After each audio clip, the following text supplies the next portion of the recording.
Hi.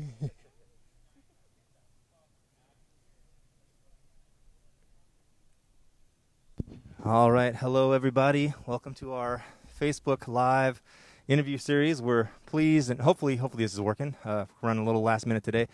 We're pleased again to have Julian Priester with us. Hello, Julian. Thanks for joining Hello, us. Kareem. Yeah, so on our first interview, we covered a lot of ground, but we only got maybe a third of the questions that I wanted to ask, and I know a bunch of other folks had questions too. So Yeah. if you're new to the series, feel free towards the end.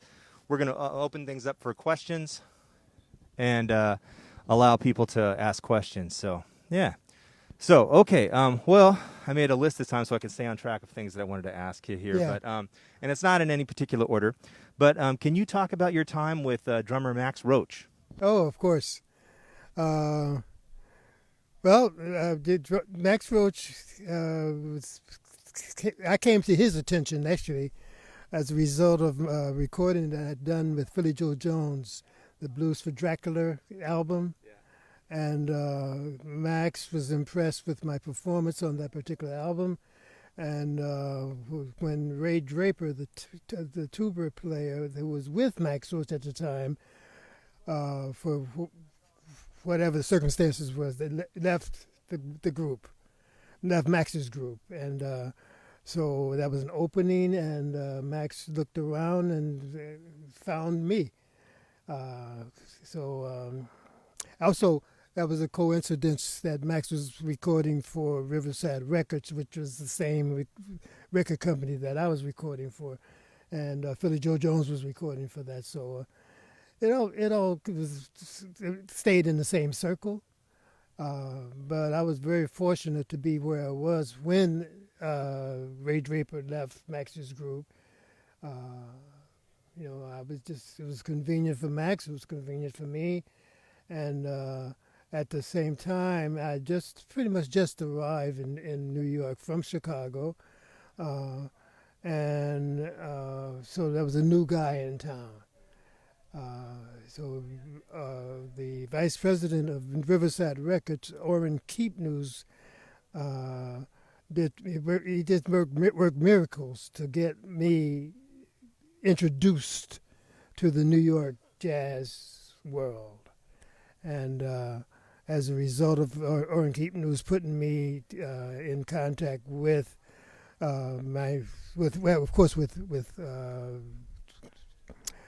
Philly Joe Jones, which led to the Max Roach arrangement. There were a few other opportunities that came out of the Riverside Records Association. The recording with Blue Mitchell, Johnny Griffin, and other Riverside artists. So my introduction to New York was really a miracle to be in that environment. Sure. So you mentioned before, was it Johnny Griffin got you introduced to Orrin Keepnews and Riverside Records? Yes. Okay. So then Orrin must have either on Johnny Griffin's recommendation, or he must have heard you play and be taken with your playing to be willing to reach out to so many artists and say, hey, you need to check out and play with Julian. Is that a fair assumption? I think Johnny was perhaps the main influence in this particular situation, because Johnny was already recording for the album, for the label, and he had Orrin's ear. He had Orrin Keepnews' ear, so Orrin took his word that I was qualified and sight unseen almost, or unheard. Good enough for Johnny Griffin, good enough for him. Yeah. Right.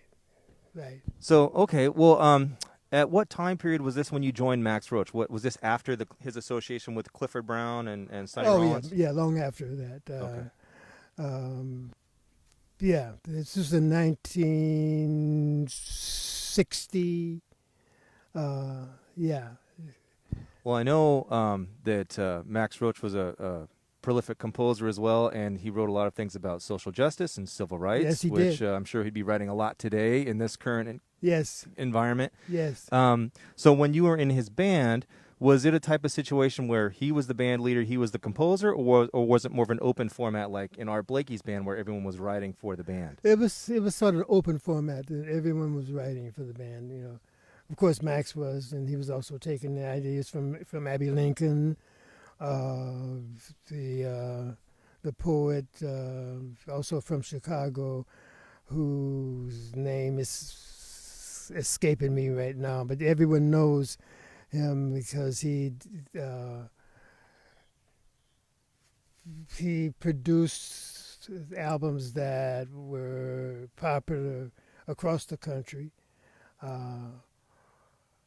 Oscar Brown Jr. was his name, also a Chicagoan, and so that was a family. I put it like that. The Chicago contingent. Like what you were talking about when you were playing at a last interview, you discussed being with Herbie Hancock. You said you were in a group with like-minded individuals going in the same direction. Yes. So is this the same type of climate that you're talking about? Well, early on when I was doing Max Roach, it wasn't the same as the family concept. I was new to the area, so I was sort of just breaking in myself.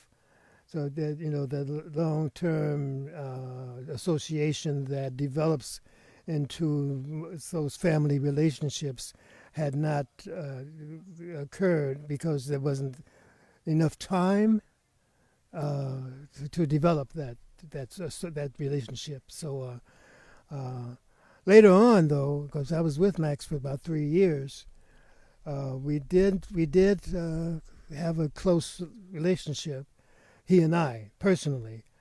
It wasn't like the whole group had a family feeling, although I got close to the Turrentine brothers, Stanley and Tommy Turrentine. We worked well together, and it was a little different because also in my experience with Max Roach, let me put it like this: there were actually two groups that I became fond of being there with them. One was a group with Stanley Turrentine and his brother Tommy, and the other one was with George Coleman and Booker Little. And also during that time period, Eric Dolphy came into a few of the projects that Max Roach developed. So there was a learning curve for me, being exposed to those individuals with their musical concepts being different and also very wide in character. So I was like, I was like in school, basically. Yeah, I have my suspicions about your answer to this, but it seems like to me when I'm either working with a lot of individual musicians, whether they're younger or older, or just being around them and picking up lessons. I know clearly there's certain things that I know that I've learned from you. I got this from Julian, or I got this from Hadley, or any other, Jay Thomas or whomever. Yes. So in your association with Max, watching him as a leader, and you were around a lot of other profound musicians that Yes. served as leaders with, as you're saying, different personalities. Yes. What would be one of the takeaways or a couple of takeaways you got from being around Max and his style of leadership? Okay. Your wife is laughing in the background. Okay. Yeah. Well, like I said, being around Max was an education for me. I had not been exposed to any political environment. Coming from Chicago, I'd worked with Sun Ra, and I also did some freelance activities while I was in Chicago, but none compared to the atmosphere and the information and climate that I was exposed to when I migrated to New York. And as I said before, Max introduced me to a different world. that included politics. But prior to working with Max, I had paid no attention to the political aspect of music, the music world. So it was with Max that I was, like I said, that I was exposed. It was with Max that I was introduced to social awareness. I participated in protest marches, especially when Patrice Lumumba was assassinated.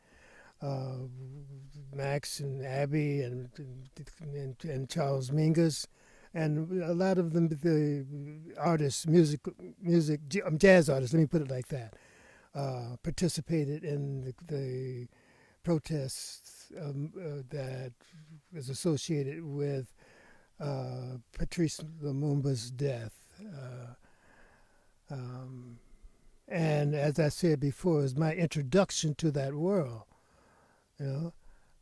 It made me aware that the music that I was playing was associated with and connected to an extension of the movement, which included politics.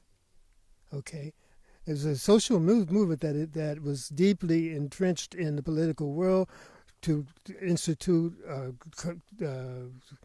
to generate concern and support for the change that even to this day needs that same support, the same attention, maybe even intensified attention, because this world, I'm just saying that because there's more than just this country.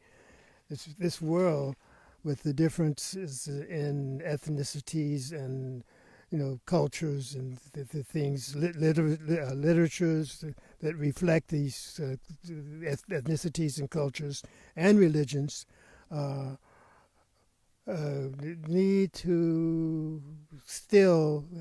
they need attention. We need to bring this together, this world together, this human world, this life. I've been doing some research here about life and the effects that constitute the extension, the growth, I'm thinking of the word salvation, and I think it does fit. But I think that this world that we live in is at risk of going away. And it will be our own fault if that happens. And we have to really become aware of it and pay attention to it and stop fooling ourselves and walking around with this empty head like everything is okay, because everything is not okay. And if we don't become aware of it and start amending our conduct, it's going to go away. No, I agree. And it seems that in particular, we talked about the use of jazz, or as you like to say, spontaneous composition, which most artists would agree with you, I think, in this day and age. It seems like that has been not only civil rights, but also better pay for artists and better working conditions, and all of that has been at the forefront of a lot of these artists' message for decades now. Yes. And it still seems to be maybe like a pendulum, like it gets better, then it gets worse, and it seems almost like cyclical. I mean, and you've been in the game a lot longer than I have. I mean, what are your opinions towards that? Okay. It is cyclical because there's resistance and coming together. There's certain aspects, certain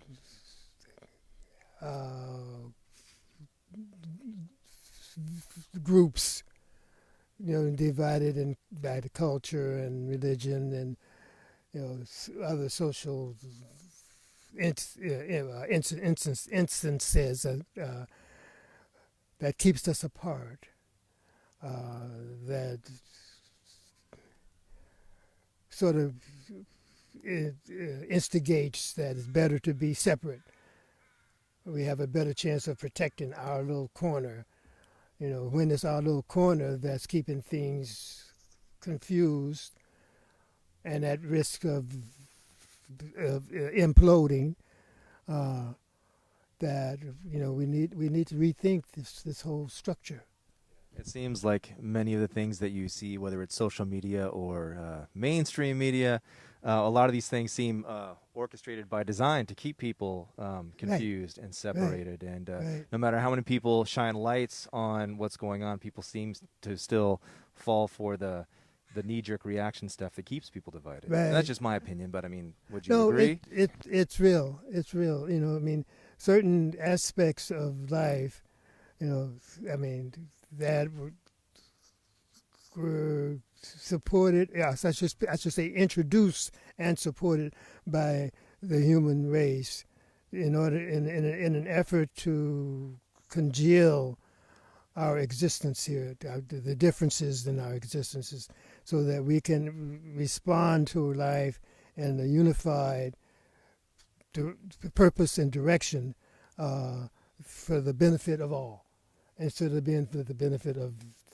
sections.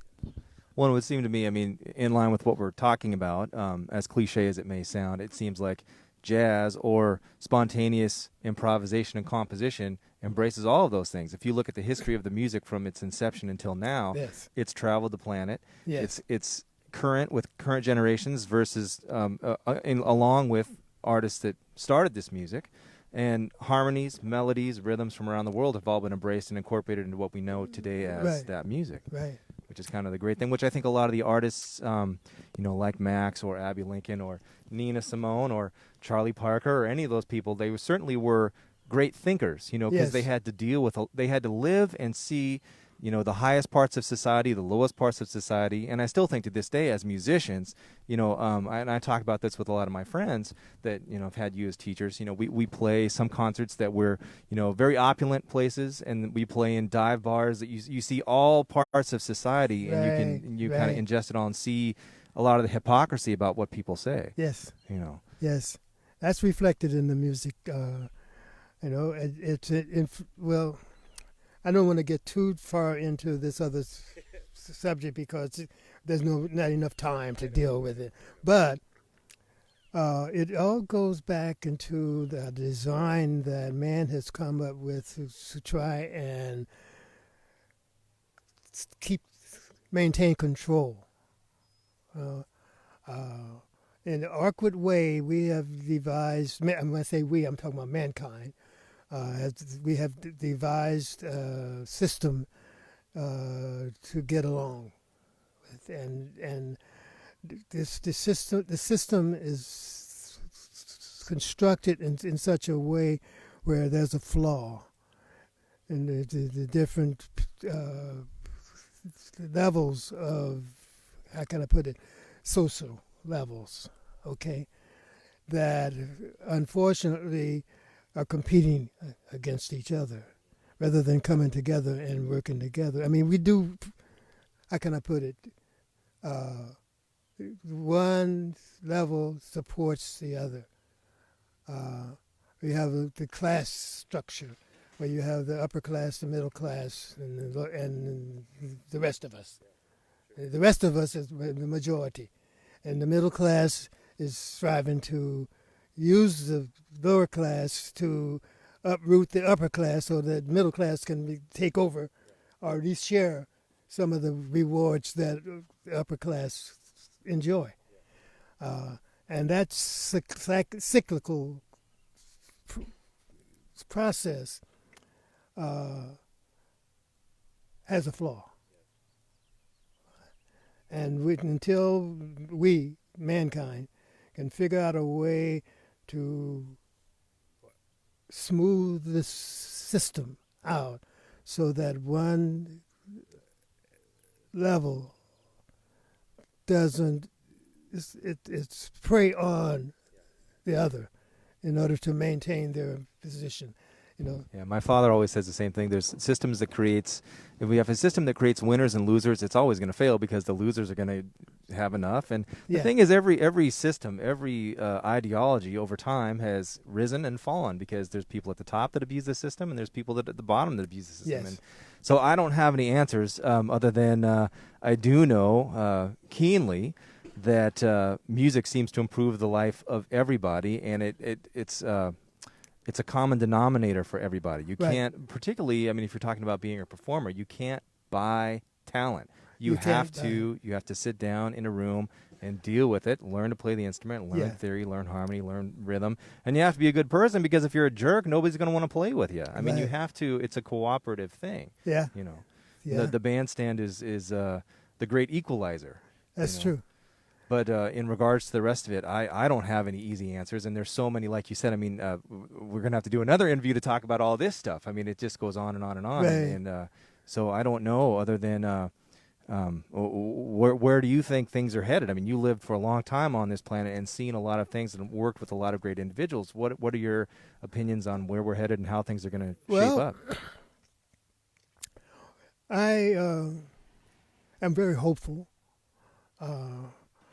I'm very fortunate to have had this experience of being a creator, of recognizing the value of music, that it's a reflection of the human experience.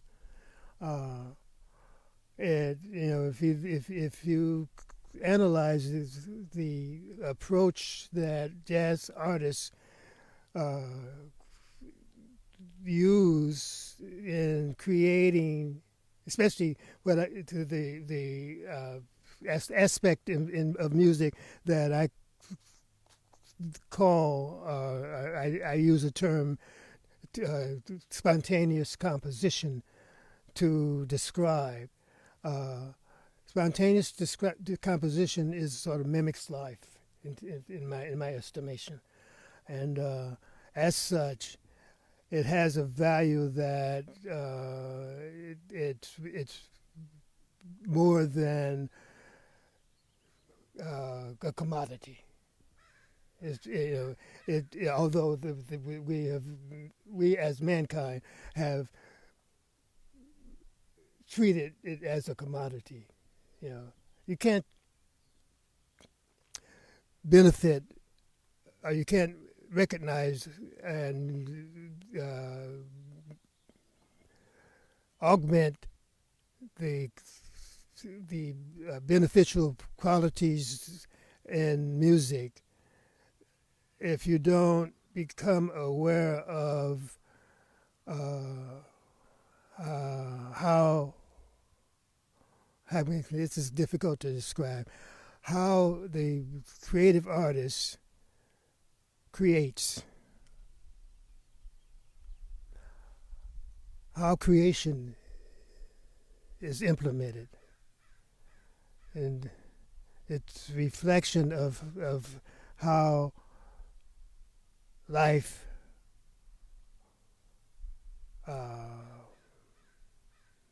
I can't find the words to describe what it's a reflection of life. Let me put it like that. Now I have to go and describe what life is. Yeah.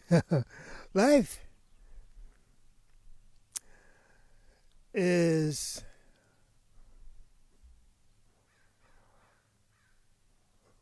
what happens in space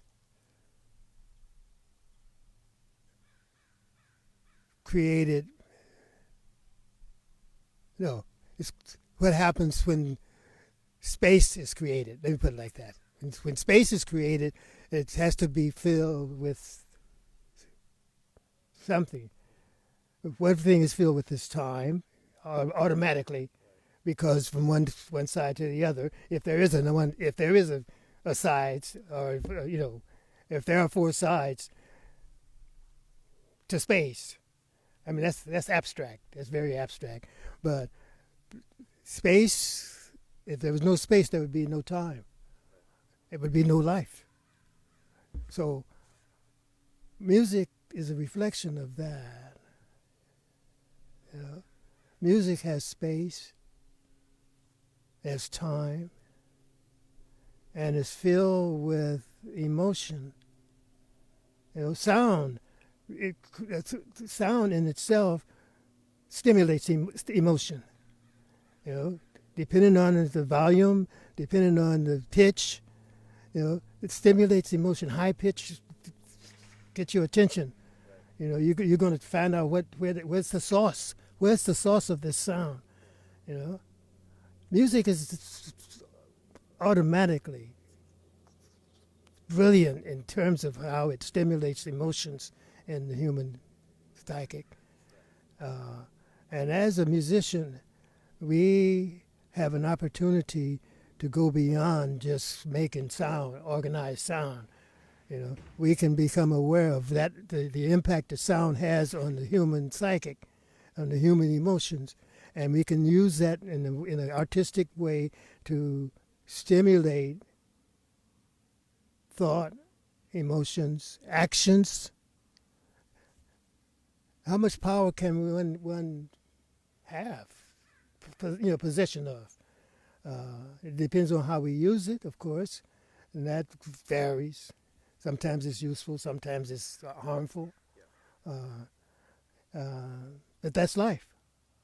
It's all included in that. And as an artist, if we have the courage, we will stay reflective of life, as life is, not polishing life, because you send the false information.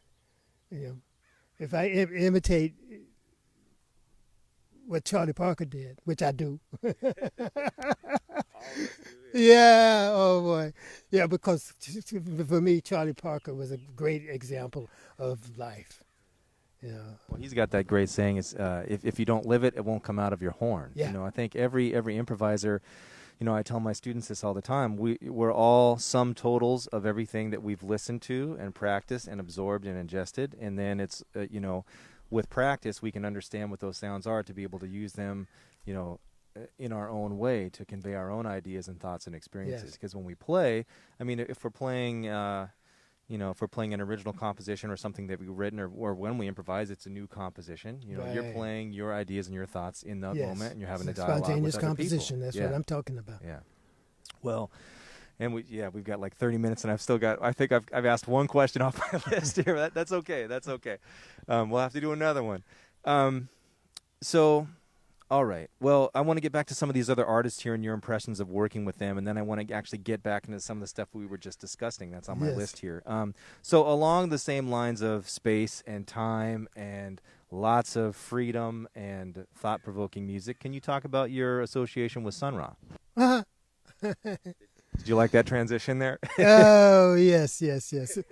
I have to really thank Sun Ra for schooling me. Although at the time I had no idea what he was doing and why. It was all new. It's all, I was young, learning still in the formation stage.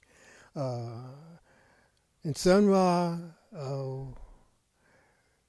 put me in an environment where I had to sort of learn how to survive, because I wasn't getting very much information from him. I was getting a lot of mysterious thought. But no one was telling me, Sun Ra wasn't telling me how to respond to that thought. He just sort of put the energy out there, and it was up to me, and not only me, but everyone else in the band, to translate that energy into something that's artistic. So this was different. In our last interview, you talked about being with Mwandishi, and that it seems to me, for like what you're saying now, it was similar, but sometimes there were sketches and things like that. If I understand what you're saying now correctly, with Sun Ra, there was nothing. There was just... He would have a germ of an idea, okay? And he would express that germ to get the energy moving, but it was really up to the individual player to respond to that moment, not really knowing where it was going to lead. But music has a way of, if you pay attention, it has a beginning and an ending, And also between the beginning and the ending, there's substance. And that substance has to come from a trust in the sounds that you're hearing and the ability to join that movement, that artistic, not artistic, but artistic and audible sound. Join that sound and make sense of it, musical sense of it. And although we're not being dictated, so it's up to each individual to come up with a reasonable response to what they're hearing. And that being in that environment made us develop the ability to be creatives. I mean, really be creative and not rely on what you learned in the practice room, not rely on the licks that we copied from heroes, you know, the Sonny Rollins and the Clifford Browns and the Charlie Parkers and the Dizzy Gillespies and Bud Powells and all the rest of them, you know. That's useful, but it's not really the essence of where we want to go. We want to get to the point where we can be the creators instead of being the purveyors of other creators and thoughts and creations, you know, which served us in terms of learning the language, if that makes sense. But once we learn the language, then we have to put that language together to make sense, to express our own feelings and thoughts and ideas about sound. You know, like I can scream, you know, I can holler, you know, and I can also whisper, you know. And music has those same qualities, the same abilities to stimulate, you know. I can play something that will stimulate fear. I can play something that will stimulate joy, you know. I can play something that will stimulate a romantic environment, romantic feeling, you know, or you know, just you name it. Music has the ability, the power to express it. You know? I remember, well, I had the benefit of taking your class at Cornish when I was there. You taught the free ensemble, and then Danny Goodhue also taught it, I think, when you were not there. And I remember one of the Julianisms. You brought in a picture, and you said, we're going to play this picture, and that was the only instructions that you gave us to play. You know, and then we had a lot of conversations like this, which were very helpful. Yes. It seems to me when we talk about playing free or free music, there's different schools of thought on that, and yes. I certainly have my own opinions about it. But from reading liner notes and seeing some of the innovators in the music, obviously Ornette Coleman was a huge proponent of that. Yes. Ed Blackwell, Don Cherry, yes. Billy Higgins, you know, right. John Coltrane. Right. Even Taylor. Yeah, a lot of those other players. It seems like before they got to that point, you know, I guess what I want to get your opinion about is some musicians will say, with no training at all, will say, I'm going to be a free musician and play, and that has its merits to a point. Unfortunately, yeah. Yeah, but the people that really innovated that music, when you said, you know, there's four sides, or right, and yes. you fill the space. A lot of those musicians that knew how to play, they had really studied rhythm and sight reading and time and language and vocabulary, and then used those tools after having a strong foundation of music to go in different directions and right. expand and play and listen and have a general sense of form and melody and all these other things. It wasn't just coming to playing freely with no education whatsoever. Right. So right. Can you speak to that a little bit? Yes. Okay. First of all, let's understand what the motivation. You know, why did free music be adopted by ex-beboppers? Okay.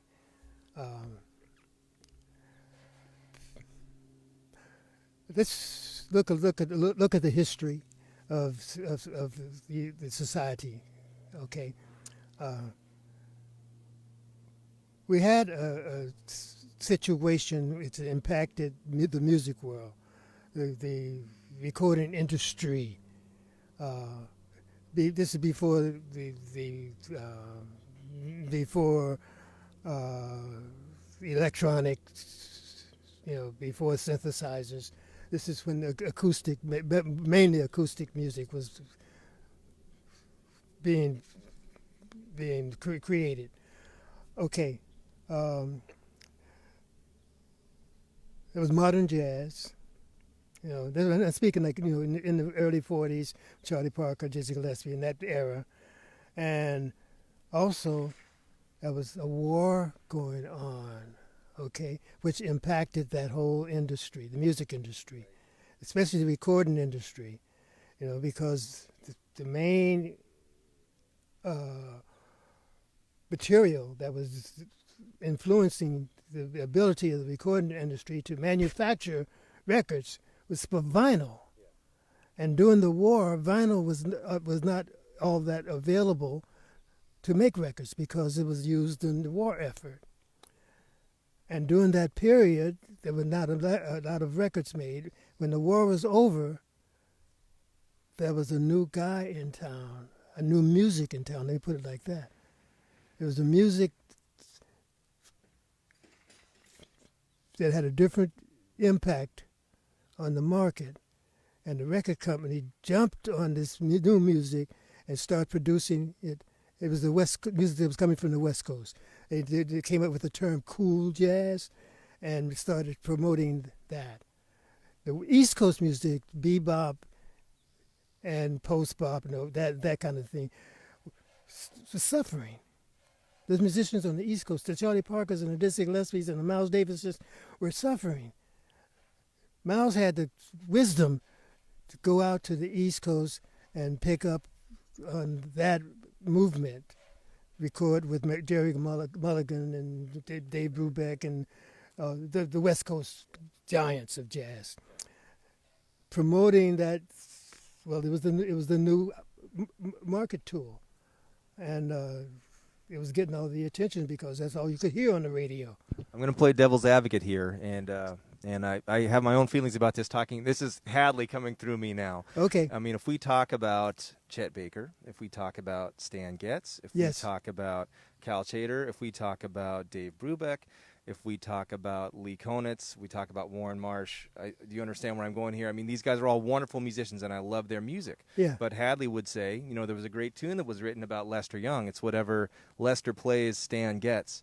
And his thoughts on that were because, just like today, with the civil rights movement and inequality, that the musicians that were white were paid better and got more recognition than musicians that were black. Right. Would you agree? I agree. Yeah, and that falls right in line with my thesis here, in that free music developed as a result of the new direction that the music business took. When the vinyl became available again, the record companies went to the music that was produced on the West Coast. And as a result, the musicians from Chicago in particular, that's where I'm from, and the musicians from New York, out of anger or revenge, or just out of just developing an attitude, is they're going to go in that direction, I'm going to go in this direction. If the West Coast musician, the cool jazz, the smooth jazz, and all that stuff is being popularized, I'm going to do something the opposite direction. I'm going in the opposite direction. And have been influenced by Sun Ra, and these East Coast musicians weren't the only ones, because, Ornette was from Texas. Yeah. Yeah. And wasn't at the time Charlie Hayden was California? Yeah. And Billy Higgins also. Right. Yeah. So that became the new wave in art music. This cool jazz, West Coast music sort of drifted into more popular, and we use the term elevator music. You know, it had no real substance. It was just smooth. You know, it appealed to cocktail music. You know, it didn't stimulate the soul. You know, I mean, in some certain aspects it did. Yeah, I can't really take everything away from it because I like it. You know, Birth of the Cool is a pretty good album. Yeah, yeah, right. You know, and all the musicians that I'm not trying to spur controversy at all, but I know, you know, talking with Hadley, you know, he made sure that we really understood that, and because he had to live through it, you guys had to live through that, and Yeah. it's not fair. There's no reason with the amount of work and content that you guys have created over your lives that you should be able to retire in the lap of luxury, given the amount of influence and education and artistic merit Yeah. that you guys have done. But that's sadly not the case for many musicians, you know, unfortunately. Yeah, that's one of the reasons why I'm advocating and trying to bring to the fore the wonderful creation that I just have given the title spontaneous composition to. I'm talking about when you get out in front of the microphone and improvise. I'm talking about that aspect of the performance. You know, it rises above the musician aspect. Not to put that down, but this particular aspect doesn't get attention.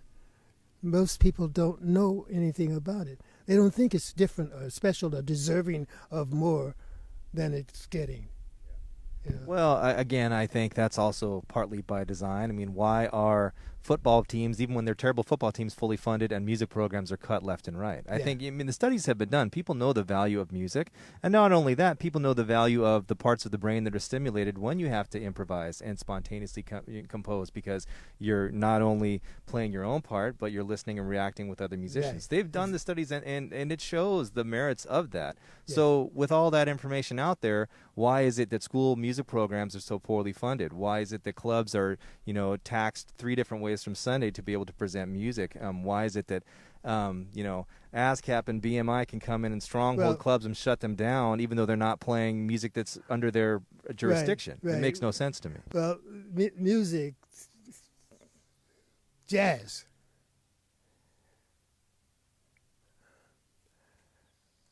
under the market system that we practice in this country and our in the Western world, let me put it like that. What has put a stain on music, jazz music, spontaneous composition, which has been ignored? It doesn't exist in this world outside of the music world. My point is that what we love, what we do, creating art, has been usurped. The music has been usurped. It has been commodified, and as a commodity, it's lost its identity. I'm hesitant to ask you your opinions about Spotify. My opinion about commodify? No, Spotify, how they're making all the money and paying a pittance to the actual artists that are creating the music. Yeah. Oh, yeah. Well, we don't have to get into that. That's a whole other interview. Yeah, right. We don't have the time to really get fully into that, but it goes hand in hand with capitalization. You know, so that's where you have to start. If you want to change, you have to start there. Yeah. I mean, capitalization without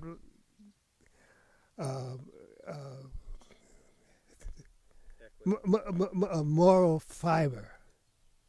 Capitalization without moral fiber is dangerous to everything. Okay, it's dangerous, you know, to the human existence. And until some attention is given to that, to bring about whatever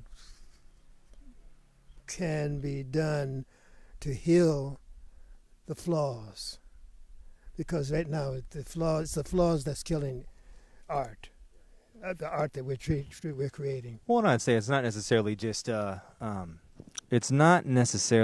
music or spontaneous composition. You know, we both have many artists in other disciplines, and they have the same exact Yes. issues that we are talking about right now. Yes. So I've asked 2 of my questions out of like the 13 that I have here. We'll have to do this again, but I want to give our viewers an opportunity to ask you some questions. So at this time, if you have any questions for Julian, please let us know, and we'll be happy to try and get to him here if we can. So what do we got?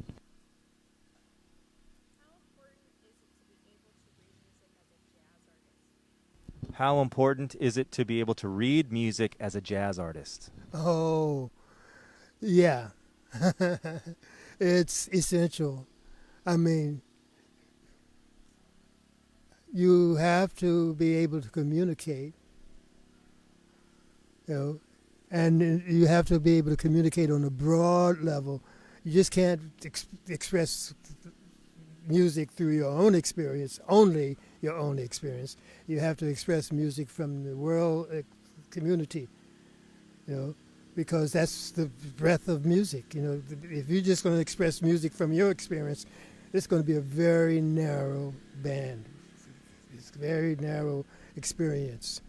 And reading music will give you a broader concept, because you'll get ideas from the world of music other than just your little corner.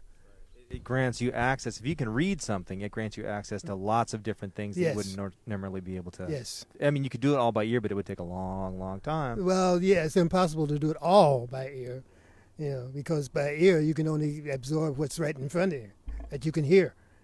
And I think it's a fair assumption, too, that most of the masters and innovators of this style of music are very well-schooled. For the most part, many knew how to read, many knew theory, many knew harmony, many had really strong ears and could sight read very, very well, and memorize a lot of material. Yeah. Would you agree?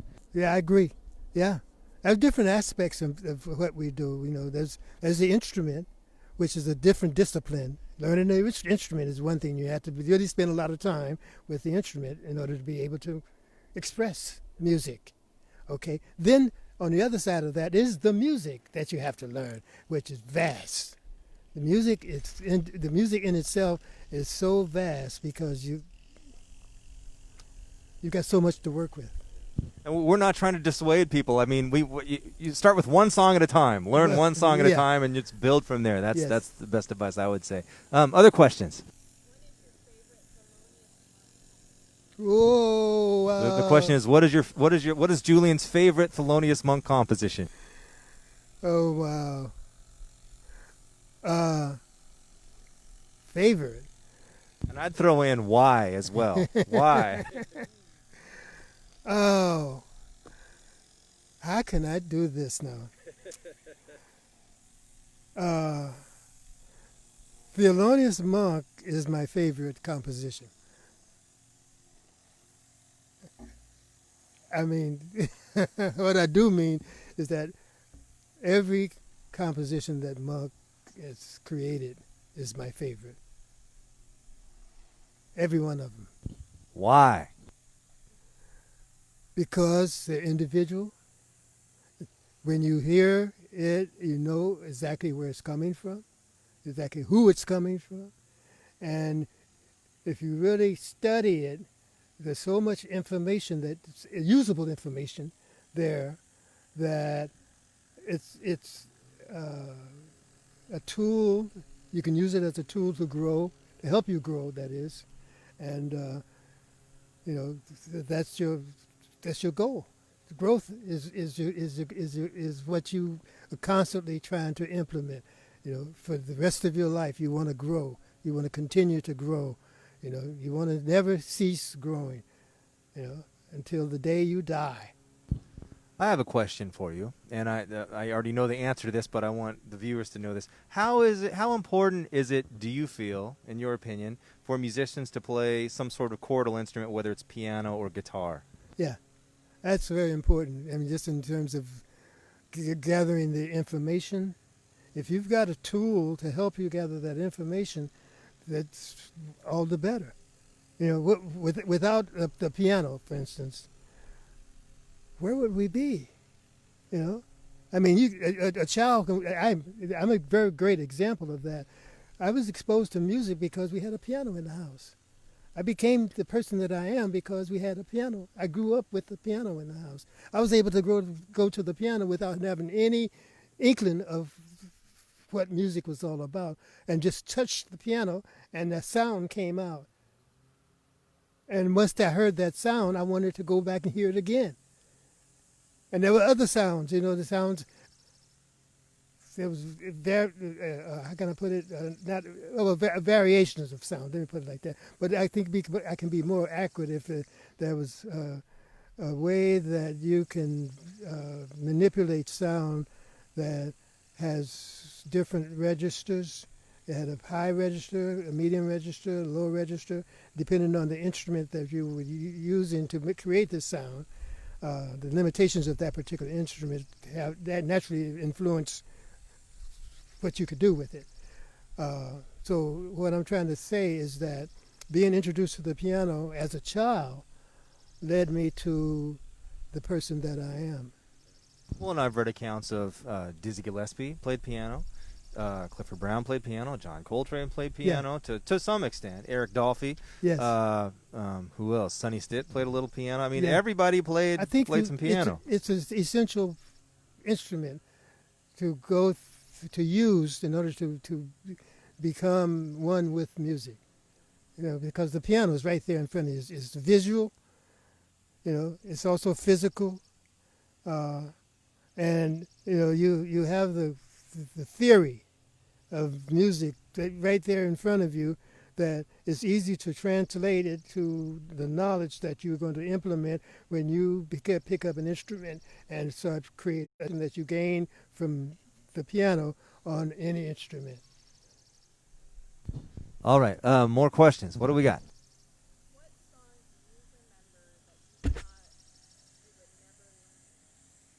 So the question is, what song do you remember that you thought you would never learn? Very challenging song for you to tackle. The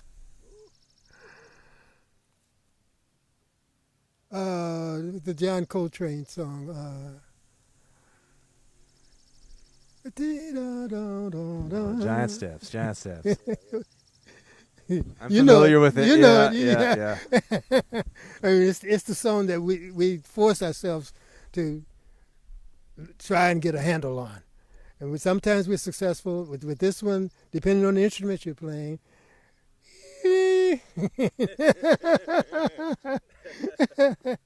Unfortunately, the trombone is not very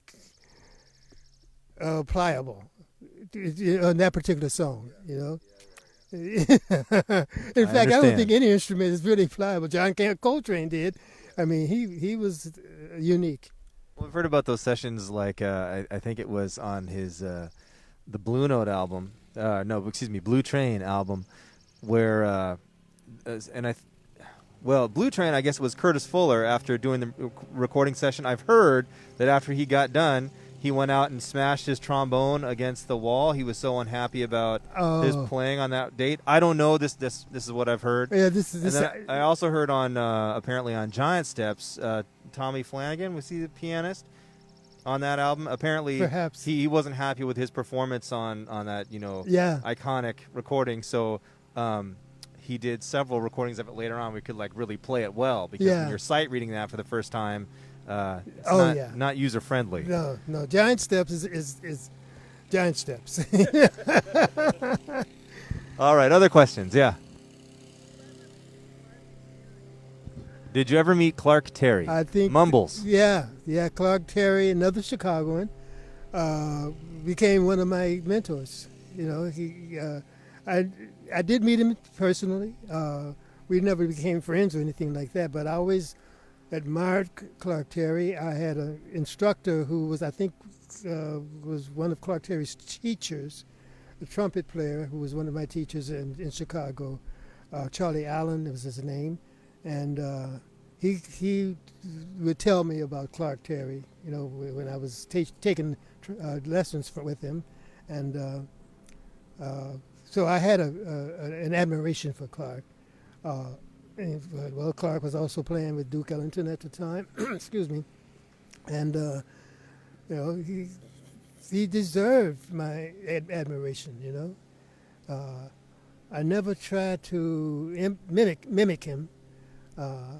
He was playing the trumpet, which was technically out of my league. Let me put it like that.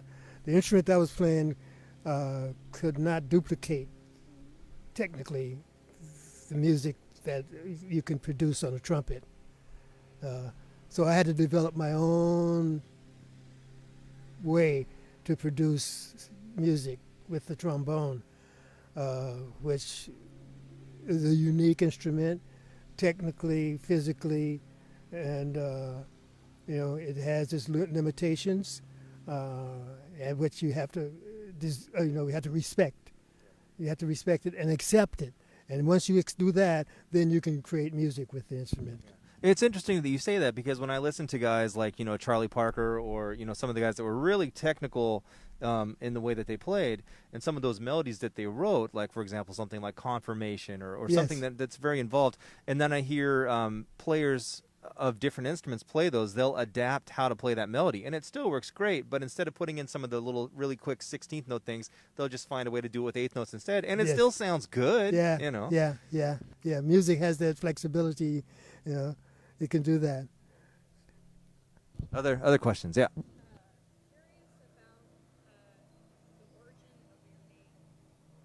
The origin of your name, Julian Priester. Origin of my name. Okay. Well, when I was born, before time, no. In the early days, in the mid 1930s and the early 1940s, there was a Julian Bentley on the radio. He was a news broadcaster, and I think my parents liked the name Julian from listening to this Julian Bentley on the radio. At least that's my belief. And I think it's accurate. Where my middle name came from, I think that, I don't know, perhaps Roman Greek history or something like that. There was a Julius Caesar, and there was also a Julian who was active during that particular period. So that may have had something to do with the selection of that name. So that's pretty much all I can say about where my name came from. Maybe they meant Pepo and Toto. No, they meant Julian. Any other questions? All right. Well, we're going to wrap up here for today. I clearly see by my list of unanswered questions here that we're going to have to do this again, which I'm totally fine with, and hopefully you guys are too. If you look at the post at the beginning of this broadcast, normally, we ask for donations to the nonprofit, but anytime we're doing this stuff with Julian, since he's unable to really work and teach right now, we ask that all donations go to him, and he has a PayPal set up that's on the link here. And we're also going to be posting this up to YouTube as well later on with the same information, so if you want to watch this again, you're more than welcome to. But thank you for joining us. Julian, thank you so much for joining us. Nashira, thank you so much for joining us as well and keeping us on track here as usual. And and thank you, Christina, for running the camera. And hope to see you guys all again soon. Our next concert will be this upcoming Sunday, same channel here at 6 o'clock. So hopefully you can join us, and see you later. Thank you.